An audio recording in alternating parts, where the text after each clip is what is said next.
Hey guys, so while we are talking about all the deliverability issues and challenges we all experience and how you can get around some of them with basic setups like DKIM and SPF, I wanted to take a slightly different angle on the deliverability issue, especially more on how you can debug issues you might have in terms of deliverability. So I want to show you an app called Glockapps, which helps you to test your deliverability with various ESPs. But before I jump in, let me quickly talk about three main factors of deliverability that influence if your emails get into the inbox. So the three factors are domain reputation, IP reputation, and content. So let's break them down real quick. Domain, pretty obvious, it's the domain you are sending from, which is either your client's domain or a generic Gmail or your personal domain. From my experience so far, this is becoming less and less important and relevant because it can be changed easily, right? So especially spammers can just quickly spawn a bunch of domains and just change their sending domain over and over again to to to hack and get around spam filters. So ESPs usually take that less and less into account. One that is more important are IP addresses and the IP reputation, because that is much harder to get around. So from my tests that I've done on our own emails, IP reputation had the strongest influence on if my emails got into the inbox. And that also makes sense because it's much harder to get quality IPs that have a good reputation. So if you start out and maybe get even a dedicated IP, which is not a good idea in this case, I want to give you a heads up. Don't try it, because dedicated IPs start at zero, right? So they don't have a good reputation, and you have to build up that reputation from scratch. So that is much harder and requires you to play by the rules, quote unquote, for a long time before the IP actually gets the good reputation. So ESPs focus much more on IP reputation these days because it's harder to hack and get around. And you will see, if you try to get good IPs, good sending IPs, it is really hard to find services that provide you with good IPs and then let you uh, good, do mass outreach, especially cold outreach at scale, because obviously that will damage their reputation. So usually what you will see when you sign up to various services, you might get kicked out of the service, or they might not even allow cold outreach, where you might have scraped the email addresses or got the email addresses from Hunter. And there was no form of opt-in or even double opt-in.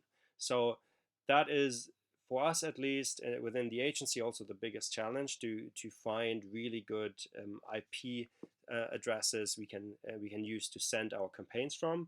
Um, but there's it's really hard to find a good solution for that. So if you have a good recommendation, please let us know in the Facebook group. But that has been the biggest challenge for us so far. So the last part is content. Content traditionally has been not that much of a focus because it's very in like processing intense to analyze every single email, right? Up until now, the processing power that was needed to process every single email that gets sent was it just didn't make sense to do that. But this is changing, especially due to machine learning algorithms that can process information at a very quick rate, and the processing power that is available these days can actually handle that amount of information. So you might see, especially with Google, that since they enable TensorFlow, which is their machine learning algorithm, that Google is focusing more and more on content. And content uh, means, even at a small scale, that means if you have a small batch of very similar scripts, Google will notice that. So they're becoming much, much better at detecting, quote unquote, what they call spam, what we might call cold outreach with identical scripts and only very tiny changes. They can detect that. So just a hint here, it might become more and more important to actually change your script even within one campaign, or at least get some variance in your scripts, because at least Google, we don't see that much with all the other ESPs, but at least Google is becoming much better at detecting cold outreach or mass outreach with similar scripts. So that is what I wanted to say about the three factors that are involved with deliverability. Now let's look at Glockapps real quick and how Glockapps can help. I will not do a full tutorial because they have great tutorials and you can check them out yourself. I just want to give you a brief overview of how it can help. So there are two main benefits you get from Glockapps, because basically Glockapps gives you an overview of what's going on, and once it gives you one side, it gives you the overview across all ESPs. So if I scroll down here, you can see we have Amazon, AOL, Apple, Gmail, and you can see what's happening within these for each of these ESPs. So you can basically pinpoint which ESP is causing you problems, or which ESP is blocking your emails to get into the inbox. But on the other hand, you can also break down problems from in the different factors that influence deliverability. So you have sender authentication, for instance. Here we have the basic setup you should do, DKIM, SPF, and so on. And you can pinpoint problems that might come from your technical setup. Like a wrong authentication for DKIM, for instance, or some wrong DNS setup for SPF, or whatever it might be, right? So you can actually dive into the different factors that influence if your emails get into the inbox, and you have everything here in one view. Then we have other factors like the sender score, which is a proprietary algorithm that gives you a number from 0 to 100 and evaluates how good your sender score is.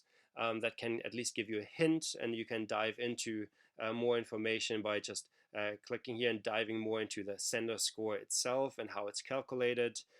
Then you have IP blacklists. If your IP is on any blacklist, that happens quite a lot if you happen to send from Gmail, because everyone can sign up to Gmail and send campaigns. So ultimately, that's maybe a problem, and you might want to sign up for a new account to get some new IP addresses.